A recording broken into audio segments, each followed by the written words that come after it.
তো ফ্রেন্ডস, দাদার সাথে আরেকবার আমি থ্যাংক ইউ বলে নেব। দাদা সো কাইন্ড হার্টেড। এখানে হয়েছে 139 আর দাদা পে করলেন 160। এক বাচ্চাকে পাঠাও, মানে ওই খাবারগুলো খাবি জানি। গুড মর্নিং, গুড আফটারনুন না বলে রাইডটা শুরু করে দিই, কারণ তোমরা ভিডিওটা কটার সময় দেখছো আমি জানি না, তাই গুড মর্নিং বলাটা মনে হয় না ঠিক হবে।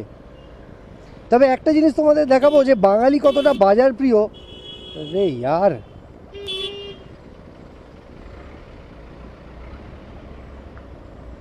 এই দেখো কেন বলছিলাম বাঙালি বাজার প্রিয়। দেখো, খাওয়াটাই সব, বাজার করাটাই হচ্ছে সব। জীবনের একটাই উদ্দেশ্য বাজার, যেখানে খুশি বাজার বসিয়ে দাও, আর যারা কিনবে তারাও রাস্তার পাশেই বসে পড়বে বাজার করতে, মানে জিনিসপত্র কিনতে। রাস্তা একটু ফাঁকা পাওয়ার উপায় আছে? যাই হোক, ছাড়ো, এসব তো হতেই থাকবে। এসব নিয়ে আলোচনা না করে আমি আমার কাজ শুরু করে দিই। আমি বেরিয়েও পড়েছি। তো দেখি আজকে আমার ফার্স্ট রাইড কে। কি ব্যাপার রে ভাই, সপ্তাহের প্রথম দিন সোমবার, সকাল 9:30 বাজছে, অফিস যাওয়ার লোক নেই। যাই হোক, একটা জিনিস ভালো, সবাই হয়তো গাড়ি পেয়ে গেছে, আমি ফ্রি রাইড না দিলেও চলবে। তো চলো, সামনে আরেকটা মোড় আছে যেখানে লোকজন দাঁড়িয়ে থাকে, দেখি একবার ওখানে কেউ আছে কি না। না, এটাতেও কেউ নেই।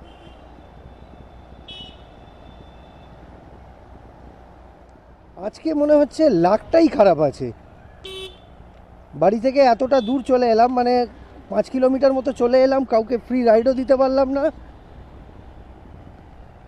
আর যে কটা পেড রাইড অ্যাকসেপ্ট করলাম, মানে অ্যাপের থ্রুতে, প্রত্যেকটা রাইডই ক্যান্সেল করলো। 3খানা রাইড অ্যাকসেপ্ট করেছিলাম। আর তোমরা তো জানোই আমি ওই পেড রাইড থেকে যে টাকাটা পাই ওটা দিয়ে আমি হেল্প করি রাস্তার পাশে থাকা যারা ভিখারিরা থাকে। তো 3টে রাইডই অ্যাকসেপ্ট করেছে, কিন্তু সময় নষ্ট করলে চলবে না, আমি তাই এগিয়ে যাচ্ছি। পেলে ভালো, না হলে আমার কাছে খাবার কেনাই আছে। যদি রাইড নাই পাই তো আমি নিজে থেকেই যেরকম হেল্প করি ওরকমই করে দেব। চলো বন্ধুরা, একটা পেড রাইড আমি পেয়ে গেছি। হোপফুলি এই রাইডটা ক্যান্সেল করবে না। একটু তাড়াতাড়ি যাওয়ার চেষ্টা করছি। যেমন তোমরা জানোই, যারা রাইড বুক করে তারা একটু দেরি হলেই ক্যান্সেল করে দেয়। তবে এই ডিস্টেন্সটা খুবই কম, যদি ইচ্ছা করে ক্যান্সেল না করে তাহলে দেরি হওয়ার মতো কোনো কারণ নেই। তো চলো এবার রাইডের কাছে পৌঁছোই, তারপর কথা হবে আর দেখাবো যে রাইড আমাকে কত টাকা দিল। তো এবার আমি অলমোস্ট এসেই গেছি, আর কয়েকশো মিটার দূরেই রয়েছে আমার রাইড। চলো দেখি রাইড ওয়েট করছে নাকি রাইডকে দাঁড়িয়ে ফোন করতে হয়। এক সেকেন্ড। হ্যাঁ, ওটিপি, সরি, ইনড্রাইভ। তাহলে অন্য কেউ নাকি? এটাই দেখাচ্ছে উবার 0488। ঠিক করে দেখুন, যদি না হয় তাহলে অন্য কেউ হবে। আমার তো রয়েছে এই রে। এবার তো আর, ও আচ্ছা আচ্ছা, ওই দাদা ওখানে দাঁড়িয়ে আছে। এরকম কনফিউশন কখনো হয়নি। এক সেকেন্ড, ওটিপিটা দেবেন। তো বন্ধুরা, একটা শর্টকাট মেরে আমি লেক গার্ডেন ফ্লাইওভারে উঠে পড়লাম। মানে এখনও উঠিনি, ওই সামনে একটা সিগন্যাল আছে, তোমরা এখান থেকে হয়তো দেখতে পাচ্ছ, ওই সিগন্যালটা থেকে লেফট মারবো আর লেক গার্ডেন ফ্লাইওভার। তো এটাই আমার রোজকার রাস্তা। তোমরা যারা আমার ভিডিও রেগুলার দেখো তারা জানোই। যদি রাইড অন্যদিকে পাই তাহলে ব্যাপারটা আলাদা হয়ে যায়। তবে আজকের যে দাদাকে পেয়েছি ওনার ডেস্টিনেশনও সেম, আমার অফিসের কাছাকাছি, তো এই রাস্তা দিয়েই গেলে হবে। তো চলো ফ্লাইওভারটা ক্রস করি, তারপর ওখানে কয়েকজন বাচ্চা থাকে, ফুটপাতে বসে থাকে। আমার সঙ্গে যে খাবারটা রয়েছে, এই যে তোমাদের দেখাই, এই খাবারটা আমি ওদের কাছে দিয়ে দেব। তবে একটা কথা আমাকে বলতেই হবে যে সোমবার হিসেবে, মানে উইকের ফার্স্ট ওয়ার্কিং ডে হিসেবে রাস্তা খুব ফাঁকা, এত ফাঁকা থাকে না। সিগন্যালটা তো রেড হয়ে গেছে ওখানে, হ্যাঁ বাচ্চাগুলোকে দেখতে পাচ্ছি। চলো ওখানটা গিয়ে ওদের খাবারটা দিয়ে দিই।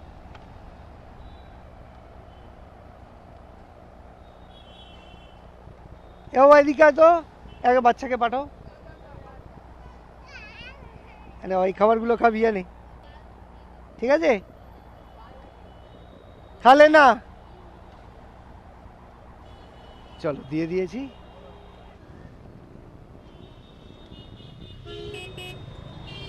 সিগন্যালটা গ্রিন হয়ে গেছে, আমি এবার ডান দিক নিয়ে নিই, কারণ আমি দুটো দিয়েই যেতে পারি। এই সৎবোস রোড সোজা যে রাস্তাটা, এটা দিয়েও যেতে পারি, আর এই সাদার্ন অ্যাভিনিউ দিয়ে গিয়ে লেফট সাইডে লেক ভিউ রোড দিয়েও যেতে পারি।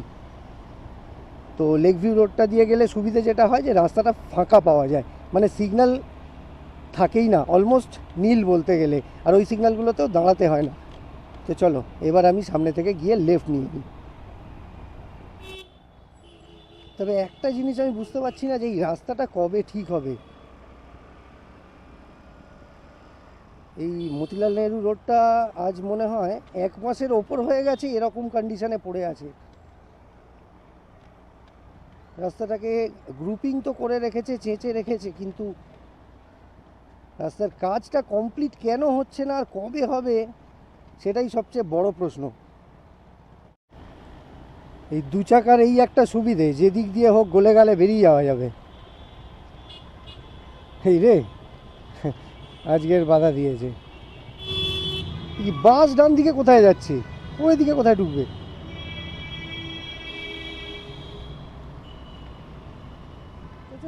পারে যাই, চ চ চ। চলো শেক্সপিয়ার সনি ক্রস করে গেছি, এবার এই জ্যামটুকু তাড়াতাড়ি ক্রস করে নিতে পারলেই পার্ক স্ট্রিট, আর পার্ক স্ট্রিটে উঠে বাঁ দিকে খানিকটা গেলেই আমি দাদাকে ড্রপ করব। এবার তো আর একটু সামনে তো, এখানে রাখবো, ঠিক আছে।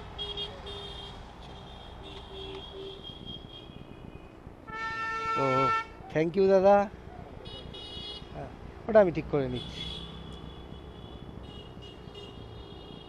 তো যেমন তোমাদের বলেছিলাম, এই দেখো কত হয়েছে, এই যে দাদা, হ্যাঁ। তো ফ্রেন্ডস, দাদার সাথে আরেকবার আমি থ্যাংক ইউ বলে নেবো। দাদা সো কাইন্ড হার্টেড। এখানে হয়েছে 139 আর দাদা পে করলেন 160। তো দাদা থ্যাংক ইউ, আবার পরে হয়তো কখনো দেখা হয়ে যাবে। হ্যাঁ, তো আমি তোমাদের যেটা বলতে চাই সেটা হলো যে দেখো, ভালো কাজ করলে সবাই হেল্প করে। আমার কাজটা দাদার ভালো লেগেছে বলেই দাদা অনেকটা বেশি পে করলেন। হয়েছিল ফেয়ার যেটা হয়েছিল 139, আর দাদা পে করলেন 160। আমি কিন্তু ওনাকে কিছুই বলিনি, আমি ওনাকে জোরও করিনি বা এক্সট্রা দিতেও বলিনি, এটা উনি স্বেচ্ছায় দিলেন। ওনার হাসিটা দেখেই হোপফুলি তোমরা বুঝতে পেরেছো। তো চলো, হোপফুলি আমার আজকের ভিডিও, আমার চেষ্টা তোমাদের ভালো লেগেছে, তাহলে আমার চ্যানেলটাকে সাবস্ক্রাইব আর ভিডিওটাকে লাইক শেয়ার করে দিও। পরে আবার এরকমই কোনো ভিডিওতে দেখা হবে, কথা হবে। ভালো থেকো, টাটা।